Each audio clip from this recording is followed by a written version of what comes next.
अस्सलाम वालेकुम प्यारा बारो सिंध ऑनलाइन स्कूल में भली कार आऊँ या तव्हांजो रियाज़ी उस्ताद बाबर अली। अॼु असीं 8हें दर्जे जी रियाज़ी शुरू पिया कयूं। उन जो बाब पहिरियों सेटनि ते अमल।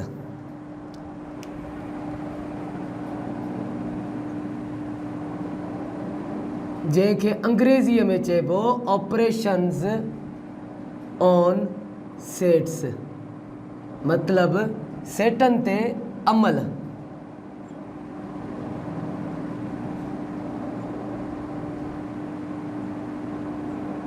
प्यारा बारो, जीअं असां मुख़्तलिफ़ अमल हेसी ताईं पढ़िया आहिनि, जंहिंमें जोड़, कट, ज़रब ऐं वंड आहे, उहा त थी वई अंगनि में, उहे अंगनि जा अमल आहिनि। अहिड़े तरीक़े सां सेटनि में बि कुझु अमल थियनि था, जिन मां असां मुख्या तौर ते 3 अमलनि जे बारे में पढ़ंदासीं। पहिरियों अमल जेको आहे उन खे चयो वेंदो आहे अंग्रेज़ीअ में यूनियन ऑफ सेट्स,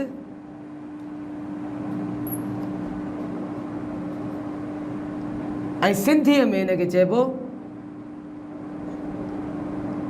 सेटनि जो मेलाप। प्यारा ॿारो, हिन लफ़्ज़ मां ई ज़ाहिर आहे त हिन अमल में असीं छा कंदासीं।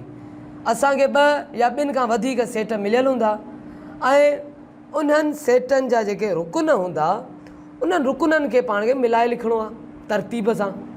जॾहिं असां उन्हनि खे तरतीब सां मिलाए लिखंदासीं त असां उन्हनि सेटनि ते मेलाप जो अमल लागू कयोसीं। त प्यारा ॿारो, हाणे सेटनि जे मेलाप खे असां हिकु मिसाल जे ज़रिए सम्झण जी कोशिशि था कयूं। मिसाल जे तौर ते असांजे 2 सेट मौजूदु आहिनि। पहिरियों सेट जंहिंखे असां ए सां ज़ाहिर कयूं ऐं उन सेट जा रुकन हुजनि पहिरियां 5 कुदरती अंग 1 खां वठी 5 ताईं, ऐं ॿियो सेट असीं बी था खणूं जंहिंजा रुकन हुजनि पहिरियां 5 ॿधी अदद 2, 4, 6, 8, 10, ऐं असांखे चयो वञे त हिननि सेटनि जो यूनियन ॻोल्हे ॾेखारियो। अंग्रेज़ीअ में ऐं सिंधीअ में तव्हांखे चवे त हिननि सेटनि ते मेलाप जो अमल लागू कयो। हाणे प्यारा ॿारो, तव्हांखे कीअं ख़बर पए त सेट में छा पियो पुछे। तव्हांखे हिन तरीक़े सां चवंदो त फाइंड ए यूनियन बी। हीअ जेका निशानी आहे हिन खे मेलाप जी निशानी चयो वेंदो आहे, सेटनि जे मेलाप जी निशानी। अंग्रेज़ीअ में हिन खे sign of union of sets चयो वेंदो आहे। तव्हांखे अहिड़े तरीक़े सां सवाल पुछंदो या त तव्हांखे बयानी तौर ते लिखी ॾींदो त बाबा ए ऐं बी सेट जो यूनियन कढी ॾेखारियो या हुननि जो मेलाप कराए ॾेखारियो। हाणे मेलाप लाइ असीं छा कंदासीं। पहिरियों अमल, प्यारा ॿारो, इहा शइ यादि रखो, चाहे असीं जेको बि अमल लागू कयूं सेटनि ते, उन जो पहिरियों जेको मरहलो आहे उहो साॻियो आहे हर अमल में। पहिरें मरहले में असीं छा कंदासीं, जेको बि सेट मिलियल आहे उन खे असीं वाज़े करे लिखंदासीं। सेट जेके बि रुकन असांखे मिलियल आहिनि 1, 2, 3, 4, 5, इहे ए सेट जा रुकन मिलियल आहिनि। साॻे तरीक़े सां बी सेट जा असांखे रुकन मिलियल आहिनि 2, 4, 6, 8, 10। ॿिए मरहले में असीं छा कंदासीं, हल करण जो ॿियो मरहलो, इन में असीं ज़ाहिर कंदासीं त हिननि 2 सेटनि जे विच में कहिड़ो अमल पियो लागू थिए। ए ऐं बी सेट जे विच में यूनियन जो अमल पियो लागू थिए त असां यूनियन जी निशानी इस्तेमालु कई। उन खां पोइ साॻे तरीक़े सां असीं रुकननि खे वराए लिखंदासीं। हाणे तव्हां ॾिसी सघो था त हीअ जीअं पहिरियों सेट मूं लिखी छॾियो त मूं विच में यूनियन जी निशानी ॾिनी, मेलाप जी निशानी ॾिनी, ऐं पोइ वरी ॿिए सेट जा रुकन लिखी थो छॾियां हिन में 2, 4, 6, 8, 10। हीअ 2 मरहला तव्हांजा हर अमल ते साॻिया रहंदा। माना पहिरियों मरहलो त एज़ इट इज़ रहंदो, ॿिए मरहले में तव्हांखे उहो अमल ॾिसी ऐं उन जे मुताबिक़ तव्हांखे उहा निशानी इस्तेमालु करणी आहे।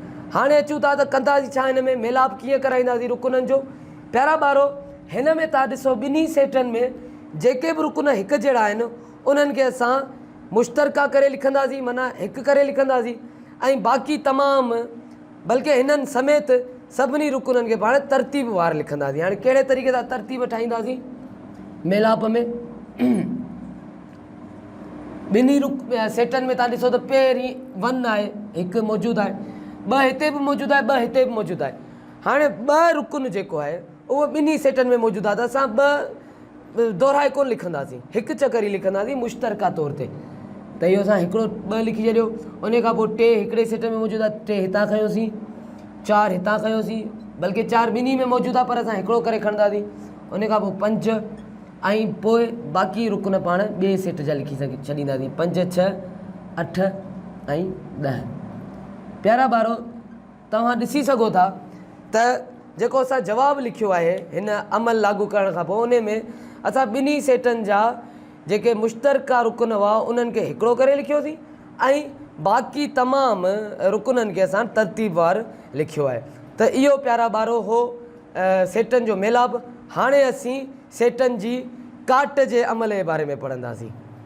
अचो त हाणे असां पंहिंजे ॿिए अमल ते अचूं, जंहिंखे अंग्रेज़ीअ में चयो वेंदो आहे intersection of sets. Intersection of sets या सिंधीअ में उनखे सेटनि जी काट जो अमल। अंग्रेज़ीअ में इंटरसेक्शन ऑफ सेट्स ऐं सिंधीअ में सेटनि जी काट जो अमल। प्यारा ॿारो, लफ़्ज़ काट मां इहा शइ ज़ाहिर थी थिए त हिन में कुझु न कुझु असीं कटींदासीं।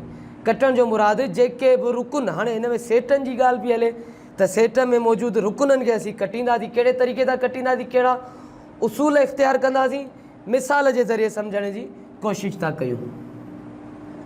मिसाल जे तौर ते हिकिड़ो सेट मौजूदु आहे ए, जंहिंजा रुकन हुजनि पहिरियां 5 अखर ABCD ऐं E,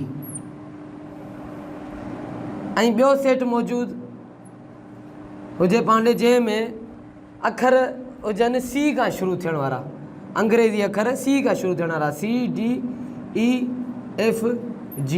5 अखर जेके C खां शुरू थियनि ऐं ए सेट में 5 अखर जेके ए खां शुरू थियनि। ऐं हिते बि तव्हांखे अहिड़े तरीक़े सां सवाल में पुछी सघे थो त फाइंड ए इंटरसेक्शन बी।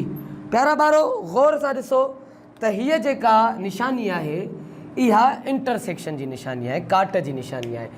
इहा निशानी इस्तेमालु थियल हुजे या लफ़्ज़ी तौर ते तव्हांखे सवाल में पुछे त हिननि सेटनि ते काट जो अमल लागू कयो, त तव्हां इहो काट वारो अमल उन सेटनि ते, उन्हनि सेटनि ते लागू कंदव। कहिड़े तरीक़े सां असांखे करिणो आहे, अचो त हिनखे हल कयूं।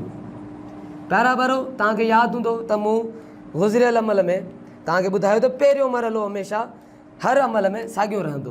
पहिरियों मरहलो कहिड़ो आहे, पहिरें मरहले में असीं सेट जा रुकन वाज़े करे लिखंदासीं, ABCD ऐं E, ही पहिरें सेट जा रुकन। पोइ B सेट जा रुकन जेके असां हिते ॾिना आहिनि CDEF ऐं G।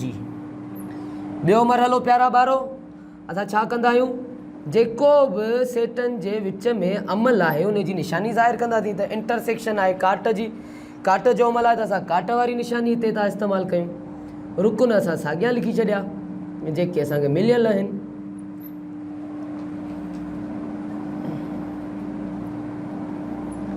प्यारा ॿारो, हाणे असीं काट जो अमल हिन ते लागू कीअं कंदासीं, जेके बि रुकन हिननि ॿिन्ही सेटनि में हिकु जहिड़ा आहिनि सिर्फ़ु उहे लिखिबा।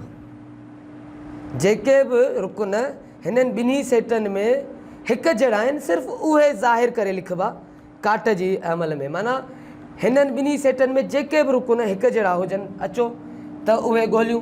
पहिरियों ए हिते मौजूदु आहे, हिन में ए कोन्हे मौजूदु, बी हिन में मौजूदु आहे, ॿिए सेट में बी कोन्हे मौजूदु, सी पहिरें सेट में मौजूदु आहे, ॿिए सेट में मौजूदु आहे, डी ॿिन्ही सेटनि में मौजूदु आहे ऐं ई।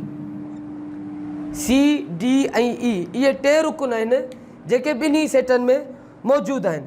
त असां काट वारे अमल में छा कंदासीं,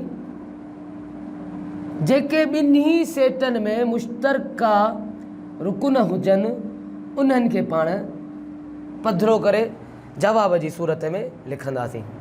प्यारा ॿारो, ही हो सेटनि जे काट जो अमल। हाणे असीं अचूं था असांजे टिएं अमल ते, जेको आहे सेटनि जो फ़र्क़ु, जंहिंखे अंग्रेज़ीअ में डिफरेंस ऑफ सेट्स चयो वेंदो आहे। हाणे असीं अचूं था असांजे आख़िरी अमल जी तरफ़, जेको आहे डिफरेंस ऑफ सेट्स, अंग्रेजीअ में डिफरेंस ऑफ सेट्स ऐं सिंधीअ में हिनखे चइबो सेटन जे फ़र्क़ वारो अमल। मिसाल जे ज़रिए असीं हिन अमल खे सम्झण जी कोशिशि था कयूं। असांजे ॿ सेट मौजूदु आहिनि। पहिरियों सेट आहे जंहिंजा रुकन असीं खणूं था पहिरियां 5 ॿधी अदद 2 4 6 8 10 ऐं ॿियो सेट असीं खणूं था पहिरियां 10 कुदरती अंग, कुदरती अदद 1 2 3 4 5 6 7 8 9 ऐं 10। असांखे बयानी तौर ते पुछे त इन्हनि सेटनि में तव्हां फ़र्क़ु ज़ाहिर कयो, फ़र्क़ु जो अमल लागू कयो, या तव्हांखे वरी हिन तरीक़े जी अगरि निशानी ॾिए त सम्झी वञो त हिते असांखे फ़र्क़ु जो अमल लागू करिणो आहे। हीअ जेका निशानी आहे कट जी निशानी जंहिंखे असीं चवंदा आहियूं, जेका असां नंढे हूंदे खां इस्तेमालु कंदा अचूं। सेटनि में जॾहिं असां हिन निशानी खे इस्तेमालु कंदा आहियूं त हिन निशानी खे चइबो आहे साइन ऑफ डिफरेंस, अंग्रेज़ीअ में साइन ऑफ डिफरेंस ऐं सिंधीअ में फ़र्क़ जी निशानी। प्यारा ॿारो, अगरि तव्हांखे चवे ए डिफरेंस बी, माना ए मां बी जो फ़र्क़ु कढी ॾेखारियो। हिते पाण ॿ था जेके आहिनि से एग्ज़ाम्पल खणूं, 2 मिसाल था खणूं। हिकिड़े में ए मां बी जो फ़र्क़ु ऐं ॿिए में असीं बी मां ए जो फ़र्क़ु तलाश कंदासीं। ॿिन्ही में फ़र्क़ु छा आहे, छो मूं जुदा जुदा करे लिखियो आहे? अचो त हिन खे सम्झूं। पहिरियों मरहलो सेटनि खे वाज़े तौर ते ज़ाहिर करे लिखिबो।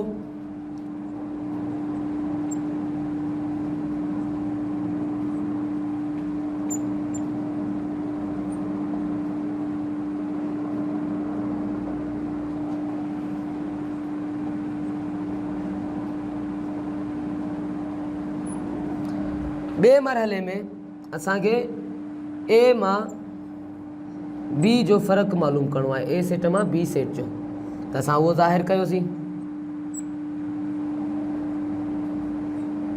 फ़र्क़ जी निशानी विच में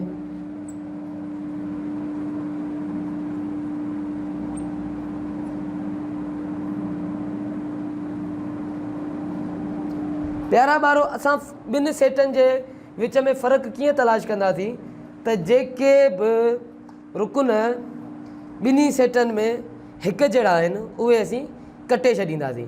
हाणे जेको हिन खां गुज़िरियल अमल हो, काट वारो अमल, उन में त छा पियो कयो, जेके मुश्तरका अमल, जेके मुश्तरका रुकन हुआ उन्हनि खे असां ज़ाहिर करे लिखियो पिए।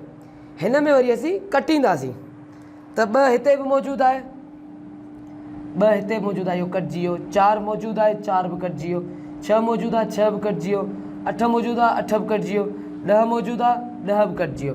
हाणे तव्हां ॾिसी सघो था त पहिरें सेट जा तमामु रुकन ॿिए सेट जे 5 रुकननि सां कटिजी चुका आहिनि। माना हेॾा हुआ ई 5, उहे 5 ॿिए सेट जे 5 रुकननि सां कटिजी विया।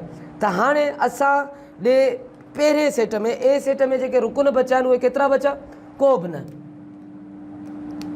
त असां ए डिफरेंस बी या ए मां बी जो फ़र्क़ु जॾहिं ज़ाहिर कंदासीं त इन सूरत में असां ॾे फ़िलहालु ख़ाली सेट थो बचे।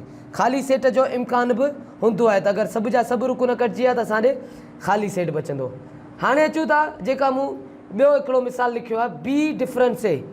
अगरि असीं बीअ मां ए जो फ़र्क़ु मालूम कयूं त पोइ कहिड़े तरीक़े सां कंदासीं? ऐं हेठि अचां थो, इन जो डायरेक्ट तव्हांखे जवाबु थो लिखी ॾेखारियां। माना ही 2 अमल तव्हां दोहराईंदव, ए जी जाइ ते बी लिखंदव ऐं हिते बी जी जाइ ते ए अची वेंदो। माना पहिरीं बी सेट लिखंदव, पोइ ए सेट, ऐं उन खां पोइ काटे जो जेॾी महिल अमल कंदासीं असीं त बी डिफरेंस ए जो जेको असांखे जवाबु मिलंदो। माना हाणे हिन सेट खे असीं हेॾां खणी अचूं ऐं हुन सेट खे होॾां खणी वञूं त बाक़ी असांजे बी सेट में जेके रुकन बचंदा 1 3 5 7 ऐं 9।